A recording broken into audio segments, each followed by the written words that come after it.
Welcome to Blue Garden Cottage Kitchen again. Lovely to have you with us.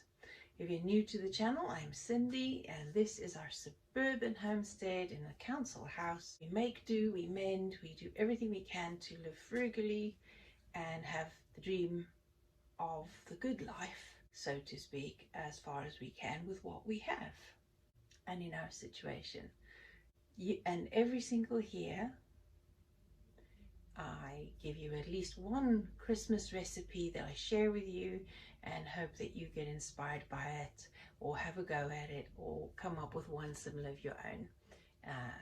So this year, as I promised a couple of weeks ago on Instagram and Facebook, that I would be making for you a vegan hot chocolate, and it is decadent, it is thick, creamy and super tasty. Now, how can vegan be that? Well, let me show you. Ingredients. Okay, now you could easily just go buy your favorite luxury vegan instant hot chocolate, and it is fairly expensive, but it would still be cheaper really than doing this. But this is special, this is for Christmas, so it's not something we have regularly. It's certainly not Whole Foods, and it's certainly not a skinny version, but it's super tasty. So let's get on with that.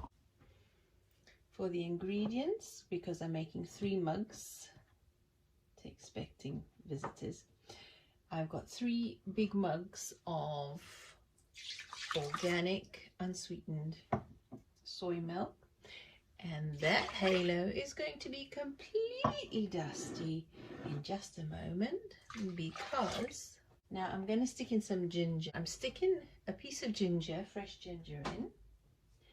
I am going to add a tablespoon of cocoa and a teaspoon, a skinny teaspoon of cinnamon into that milk. I'll show you that in a second.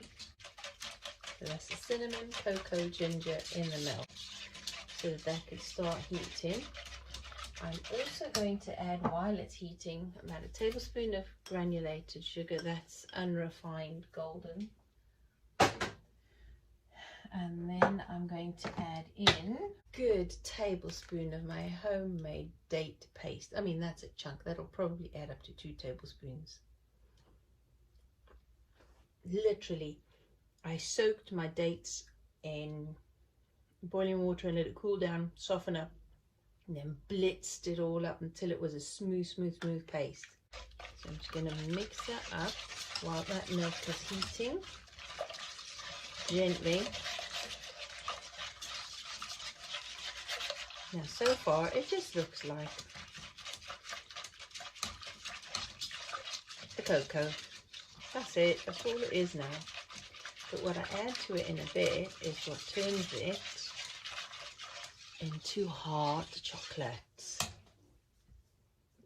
I'm going to add in at least a teaspoon, a generous teaspoon of natural orange essence in the glycerin, not the alcohol one, because that leaves a nasty aftertaste. Oh, it does smell so good. In winter, in autumn, you have the heavy, spicy, hot, warm the warm spices. A good big heaping tablespoon of vegan cream cheese. Believe me, it makes a very big difference because it's coconut oil based.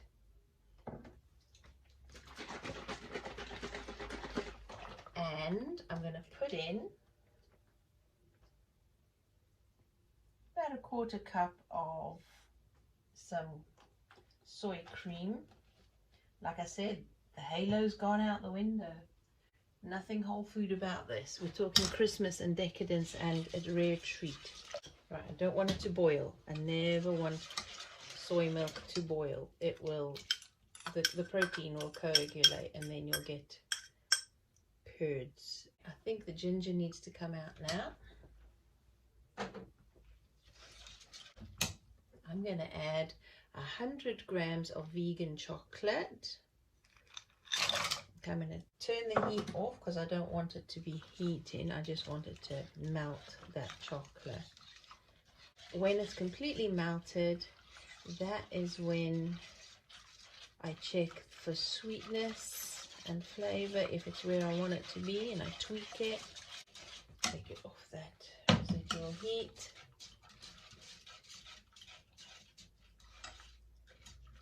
And as it cools slightly, because it's too hot to drink anyway. Oh, oh, bang. As it cools a little, it starts to thicken. Something missing. What is it? A bit more orange, I think. I've got more milk this time than I did last time. So I think more orange.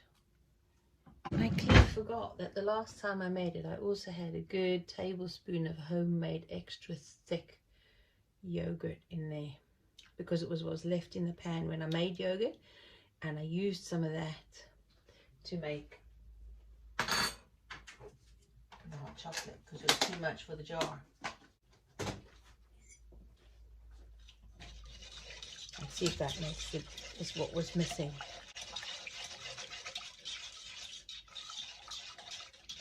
And I'm sure it is exactly what was missing.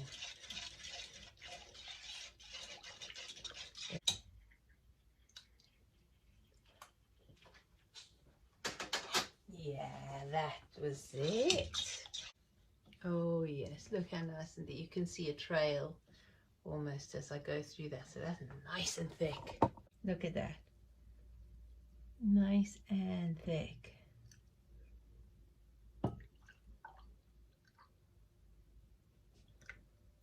And this one I'm going to leave.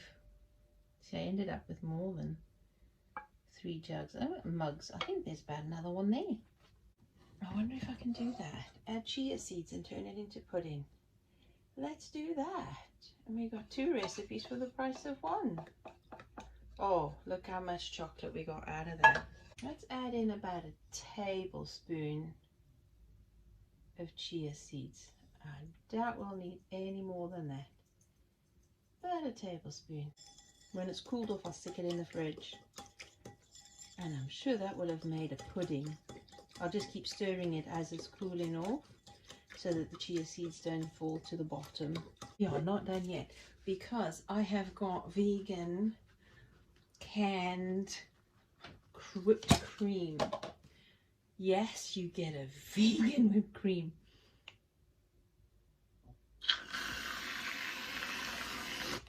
Oh, look at that. Now all we need. Right, so that halo is not just dusty, it's totally smashed. Delicious, thick, creamy hot chocolate, and possibly pudding as well. Let's see how that goes, and I'll show you in the next video how that one worked out. There you have it. Tasty, creamy, thick, Christmassy hot chocolate.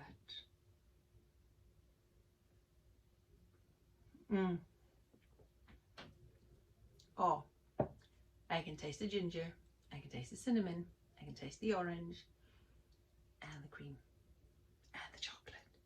That is proper hot chocolate. Enjoy! I'll see you in the next video.